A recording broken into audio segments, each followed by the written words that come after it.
ప్రియులారా, ఈ ఉపదేశాన్ని మనం దాచుకోవాలి, దేవుని ఆజ్ఞలను దాచుకోవాలి.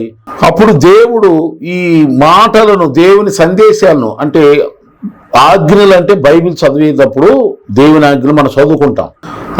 మనం చదివింది, మనం గ్రహించింది దాచుకోవాలి. అలాగే ఉపదేశం అంటే దేవుని సేవకుల ద్వారా దేవుడు మనతో మాట్లాడుతున్నప్పుడు ఉపదేశం అంటారు.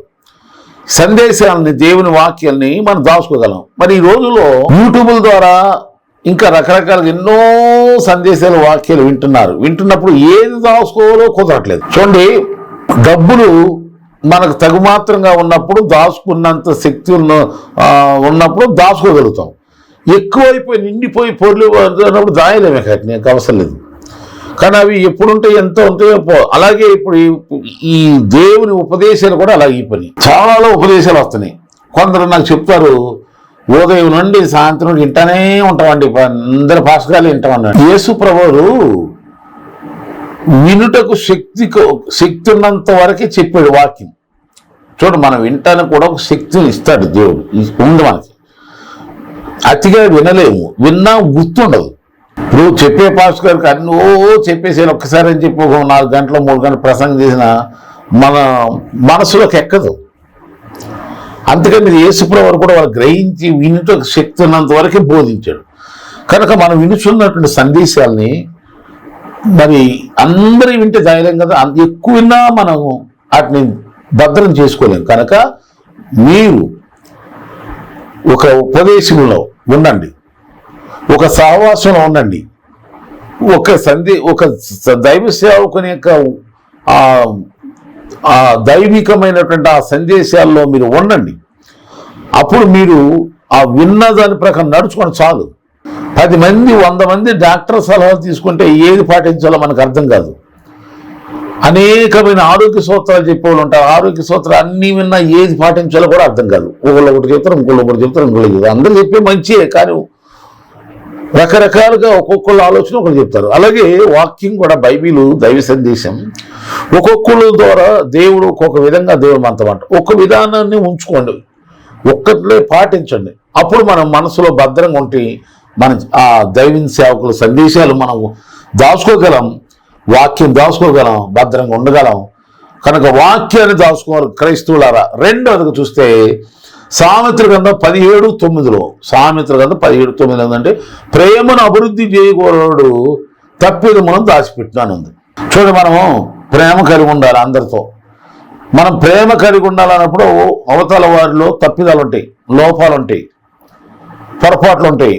వాటిని మనం చూడొద్దు. ప్రేమే ముఖ్యం. ప్రేమ కలిగి ఉండి ప్రయాసపడండి అని ఉంది కదా. కనుక ప్రేమ కలిగి ఉండి, ఆ ప్రేమ కూడా జ్ఞానం కలిగి వివేకం కలిగిన ప్రేమ, దేవుని ప్రేమ. కనుక ప్రేమ దోషములన్నిటిని కప్పును. కనుక అన్నిటికంటే ముఖ్యంగా ప్రేమ కలిగి ఉండమని బైబిల్ చెప్తుంది. కనుక ఇతరుల యొక్క తప్పులు, లోపాలు మనం ఇప్పుడు చూడకూడదు. వాళ్ళకి తెలిసినా వాటిని మనం కప్పేసుకోవాలి తప్ప వాటి గురించి పట్టించుకోకూడదు. అప్పుడు మనలో ప్రేమ పెరుగుద్ది, ప్రేమ పెంచుకుంటాం. ఇతరుల తప్పుగాలు తెలిసిన మనసులో దాయండి. ఇతరులకు ఎవరికి కూడా మీరు షేర్ చేయమాకండి, అది మంచిది కాదు. ప్రేమ ఉన్న వాళ్ళు అలా చేయరు. దేవుని ప్రేమ ఉన్నవాళ్ళు చేయరట్ట, చెప్పరు. ఇతరుల తప్పులు ఇతరులకు చాటరు, హృదయంలోనే పట్టుకుని ప్రార్థన చేస్తారు. అవసరమైతే వాళ్ళని ఇంకా ప్రేమించి మంచి దారిలో తీసుకురావాలి. మూడవదిగా మనం చూస్తే దేవుని సేవకుల్ని దాచిపెట్టారు. రాహాబు అనే వేశ్య, యెహోషువ గ్రంథం మనం చూస్తే 6:25 ఉంటుంది. ఆమె దాచింది సేవకుల్ని, అపాయం తప్పించింది, యెరికో రాజునికి చేతులకు అప్పగించలేదు.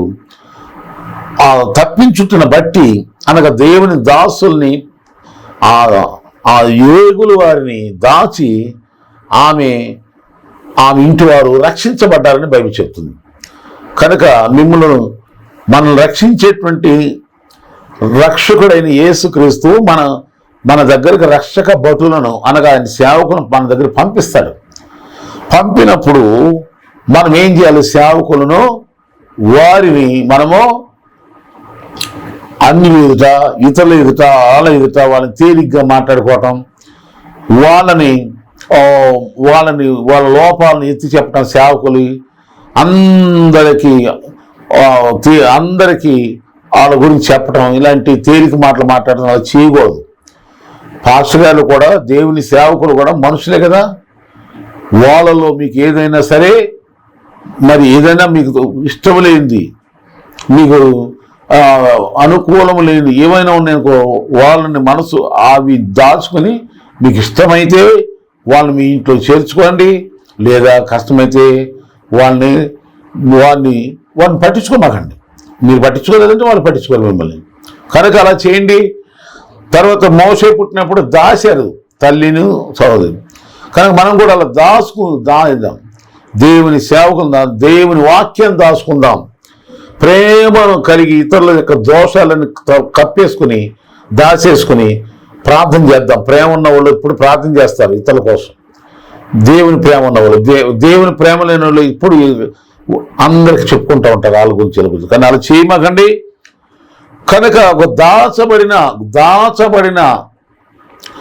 ధనం పోలి ఉన్నదంట దేవుని రాజ్యం. దేవుని రాజ్యం పరలోక రాజ్యం. ఎప్పటికైనా ఈ లోకాన్ని విడిచిపెట్టి పరలోకానికి వెళ్ళిపోవాలి. ఒక గుండెల్లో ఎప్పుడు ప్రతి క్రైస్తవుడు అది ఉంచుకోవాలి. ఈ లోకం అనేది శాశ్వతం కాదు. గుండెల్లో ఒక ఆశ ఉంటుంది, ప్రతి క్రైస్తవుడికి ఉండాలి. ఏమిటి ఆశ? ఈ లోకం శాశ్వతం కాదు, దేవుని రాజ్యం శాశ్వత రాజ్యం, పరలోక రాజ్యానికి వెళ్ళాలి. అది హృదయంలో ఎప్పుడు దాచుకున్న ధనంలాగా మన గుండెల్లో ఉంచుకుని మనం అప్పుడు ఏం జరుగుతుంది? మత్తయి సువార్తలో 13:44 ఏముంది? ఒక మనుష్యుడు దాన్ని కనుగొని దాచిపెట్టి ఆ దొరికిన సంతోషంతో వెళ్ళి కలిగిందంతా అమ్మేసి పొలానికి ఉంటాడు. అనగా పరలోక రాజ్యం కోసం, దేవుని మహిమ కోసం, శాశ్వత రాజ్యం కోసం. ఈ లోక సంబంధమైన మన టాలెంట్, మన టైతు, మన సమస్తం కూడా దేవుని మహిమ కొరకు ఖర్చు పెడుతూ, ఎందుకంటే గుండెల్లో దేవుని రాజ్యం, పరలోక రాజ్యం అనేటువంటి ఒక ఆశ మన హృదయంలో ఉంటుంది. ఆ ఆశను బట్టి ఈ లోకమును మనకు కలిగినవన్నీ దేవుని మహిమ కొరకు ఖర్చు పెడుతూ, దేవుని మహిమ కొరకు దేవుని కొరకు ఖర్చు పెడుతూ దేవుని రాజ్యం కొరకు జీవించాలి. ఈ సందేశం మీకు అర్థమైతే మరి ఈ మెస్సియస్ స్వరం యూట్యూబ్ ఛానల్ లైక్ చేయండి, కామెంట్ చేయండి. అలాగే మీ ప్రార్థన వస్తుంది నాకు తెలియపరచండి. మరి దేవుని సందేశాన్ని దాచుకున్న గుండెల్లో మరి ప్రేమను అభివృద్ధి చేయాలనుకుంటే ఇతర తప్పిదాలని దాచుకోండి.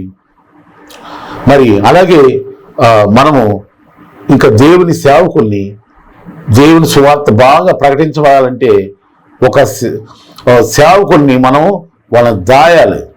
వాళ్ళ యొక్క అవసరతల విషయంలో కానీ, వాళ్ళ యొక్క ఏదైనా సరే వాళ్ళ గురించి మనం ఏం చేయాలనుకున్నప్పుడు దేవుడు చూస్తున్నాడు. దేవునికి మన సేవకులకి మనం ఏమన్నా వాళ్ళ ఏం ప్రేమ చూపించినా ప్రభుకి చేస్తున్నామని తెలుసుకుని మనం దాయాలి. కానీ ఇదిగో పాస్టర్ గారు అది అడుగుతున్నాడని, డబ్బు అడుగుతున్నాడని, కానుకలు అడుగుతున్నాడని చెప్పి పాస్టర్ గారు గురించి తేలిగ్గా చిల్లరగా ఎర్రితనంగా ఎటకారంగా మాట్లాడి దేవుని సేవకుల్ని లోకానికి అలుసుగా చేయమాకండి, పబ్లిక్ చేయమాకండి. వాళ్ళు ఆ పాస్టర్ గారు ఇట్లా అని చెప్పి అనమాకండి. నీకు ఇష్టమైతే ప్రేమించు, లేకపోతే మానేసేయి. కానీ సేవకుల గురించి మాత్రం ఎప్పుడు కూడా అల్లరి చేయొద్దు, బయట పెట్టద్దు, దాయి కాపాడు. వాళ్ళని కూడా ఒక సేవకుడిని ప్రేమిస్తే ఆ సేవకుడి ద్వారా కొన్ని వందల వేల మంది లక్షల సువార్త ప్రకటిస్తారు. తద్వారా మీకు ఆ ఆశీర్వాదం మీకు వస్తుంది. అది చూసుకోండి. ఆ రక్షణ ఏదో మీకు వస్తుంది. విలువ సేవకులు దాచుకో. తర్వాత దేవుని రాజ్యము పరలోక రాజ్యం గుండెల్లో ఉంచుకుని ఈ లోక సంబంధమైన మనకు దేవుడిచ్చేవన్నీ ఈవులు ఏమో తలంతులు ఏమన్నా దేవుని మహిమ ఖర్చు పెట్టండి. దేవుడు మిమ్మల్ని తగు విధంగా మిమ్మల్ని మీ కుటుంబాన్ని ఆశ్రయించును గాక. May God bless you all.